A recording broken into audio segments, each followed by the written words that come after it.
ఇక్కడ మనం చూస్తున్నది భూజనిక చల్లిన పొలం. ఇక్కడ చూసుకోవచ్చు గంట చాలా బలంగా ఉంది. ఇక్కడ ఒక గంటకి ఎన్ని పిల్లగా ఉన్న లెక్క పెడదాం ఒక్కసారి.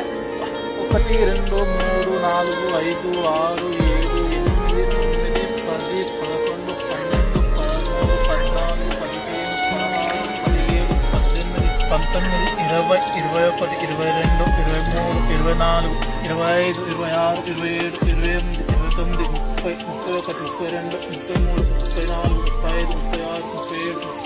29 ఒక్కో గంటకి అయితే 39 పిలకలు ఉన్నాయి. మనం ఈ భూంజనిక చల్లుకోవడం వల్ల చాలా పిలకలు కూడా వచ్చాయి పొలానికి. మనం ఈ భూంజనిక నాటు వేసిన 15 రోజులకు ఒక యూరియా బస్తాకి 50 కలుపుకొని చల్లుకోవాలి. అలాగే మనం చల్లుకున్న తర్వాత ఒక 15-16 రోజుల వరకు ఈ విధంగా రిజల్ట్ అయితే ఉంటుంది మనకు.